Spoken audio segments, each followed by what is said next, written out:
you're looking for someone who will put an override on the ballot year after year after year, okay, then I'm not the guy to vote for, okay? My feeling is that we need to live within our means wherever possible, okay? We need to make every effort to live within our means. That is what you've taught your children. That is what we must do as a town, okay, is to live within our means. Now, overrides are going to be needed. Occasionally that will happen, all right? But what my goal is, if you want to know what my goal is that when I say to you that an override is needed, that you believe me, okay, that you know that I have made every effort to balance the budget without an override. And that was what this year was all about. To me, okay, we should not have put an override on the question. Now that it's there, I'd be lying if I didn't say we couldn't use the money. We certainly could, okay? But what we've got to do is to break this pattern of continually, year after year, having an override. Instead, have long-range planning, which is what the selectmen have done in the last year, the last couple of years, have really made a tremendous effort to do this long-range planning. Thank you very much. Mr. Delaney, would you like to take another minute? Please. Due to Proposition 2.5, we are constrained by that. And each year, unless we do long-term planning, and we haven't done it. We haven't done it this year, we haven't done it last year, we haven't done it for 3 years. There is no long-term plan in this town. That's why each year, you, as residents and taxpayers, are asked to vote for an override. Of course, that's going to fail. You can't keep asking people year after year after year to increase their tax base. It will not succeed that way. This year, it's essential. I'm a proponent of it, as I previously stated, but you as individuals have to make your own decision concerning that. Long-term planning, yes, it hasn't been done. That's what I will look to do if I am elected. And it has to be done for a 3, 5, a 10-year plan, not year to year. Thank you. And Ms. Mitchner, would you like to take another minute? No, I don't. I would not like to take another minute. Okay. And the next question will go to Mr. Delaney first. And the question is, what do you feel you will bring to the Board of Selectmen? Well, for you, those of you who don't know me, I received my business education from the Boston College Carroll School of Management. From there, I went on to New England School of Law. And since then, I've been a practicing attorney for 14 years. Over the last 5 years, I've been the managing partner of my law firm. It's based out of Lowell, Rappaport and Delaney. So what I bring to the board is a unique skill set. A skill set that includes financial management capabilities, litigation capabilities, an ability to critically analyze any issue that I'm faced with. These, in my opinion, are skills which are ideally suited for a member of the Board of Selectmen. Because as a Board of Selectmen, we're faced with a multitude of issues. Issues concerning budgetary issues, which is what I do almost on a daily basis as a managing partner.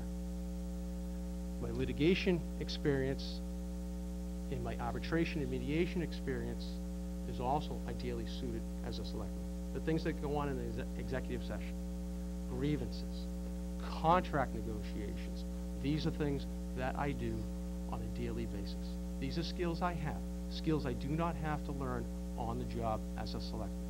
These are the benefits that I would bring to the board. Think about Eisenhower Pond and the money the town has spent concerning those issues. Any legal issues, I am ideally suited to listen to town council, ask the tough questions, and hopefully save this town a great deal of money in litigation costs, and knowing when to compromise, knowing when to reach a settlement, know what's in the best interest of this community. I would treat this town and every resident of this town with the fiduciary responsibility that I have for each one of my clients. Thank you. And Ms. Mitchner, what do you feel you will bring to the Board of Selectmen? I will bring what I think is an equally unique, though different, skill set to the board. I have a degree, a master's degree, and I'm working on a PhD. Though they're not in finance or management, they are in business management. My PhD is in forestry, and we deal with resource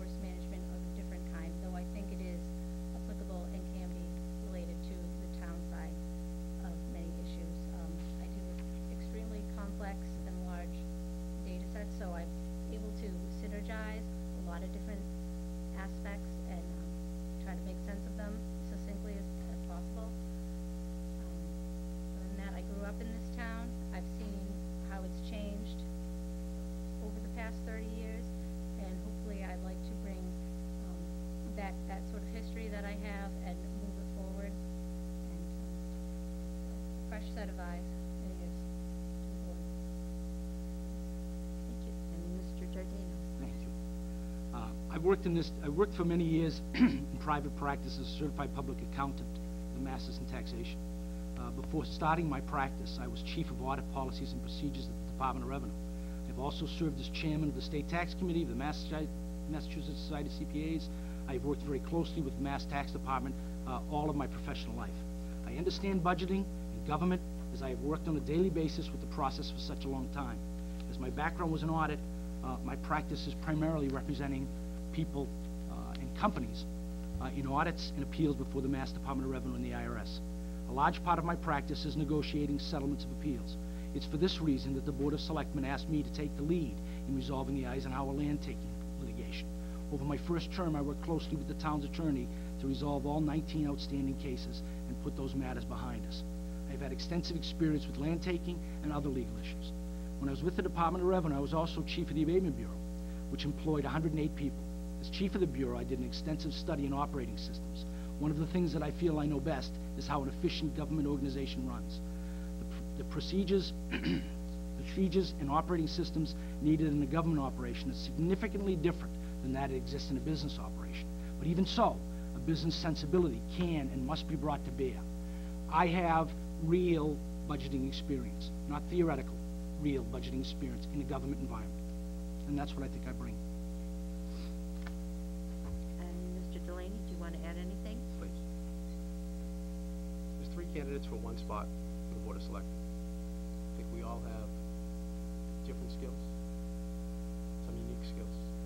But I tell you, the skills that I have in my business education, managing partner position, and my 14 years as a practicing attorney, those are the skills that you would want for your next member of the Board of Selectmen.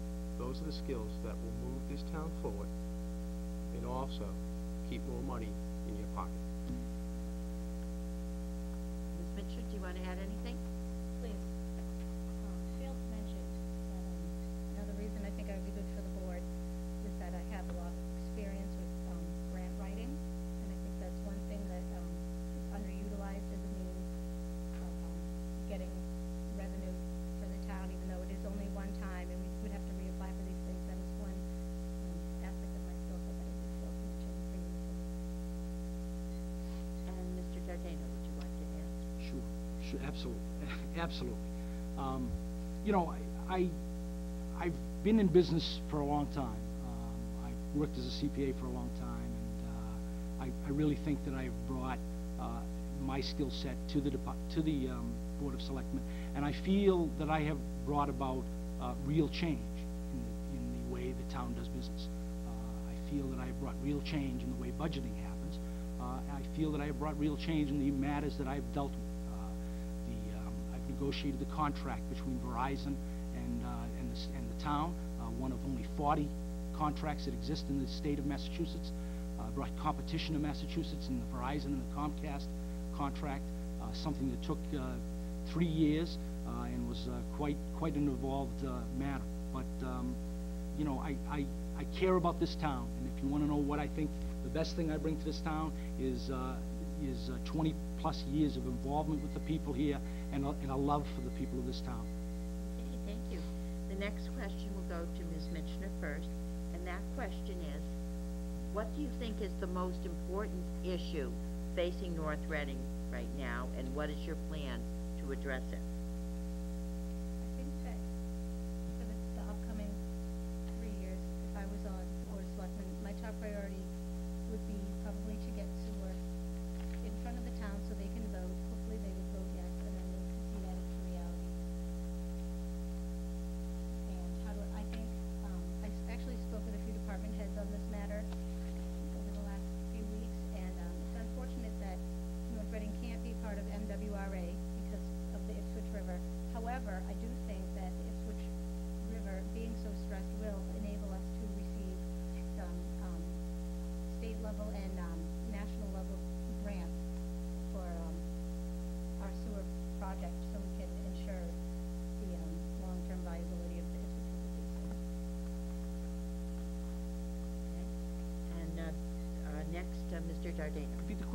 please? What do you think is the most important issue facing North Reading, and what is your plan to address it? Well, I suppose that the single most important issue it would be the sewage system, in the sense that it is any future revenue that the town can expect, long term, has to come from an increased industrial base, and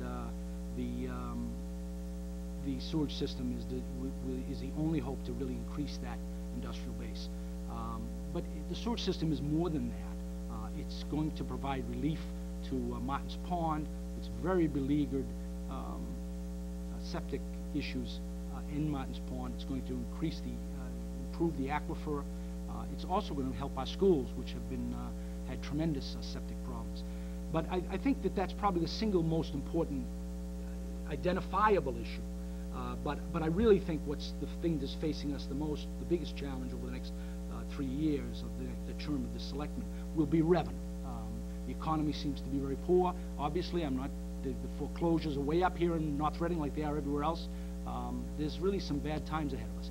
And I think the idea of a long-range plan is absolutely critical. That's why I support it, and I can't wait to work with the Fiscal Advisory Committee, which is going to try to put together some kind of long-range plan. There's a whole slew of issues that I have that I think will raise revenue, cut costs. Michael Harris and I are working on an energy committee together, and we really expect that we're going to see some true results from this group of a lot of talented people. So I think revenue is probably really the number one concern over the next 3 years. But I think for the single issue, I agree with Laurie Ann that the septic is probably the biggest single item that has the most to gain for North Reading.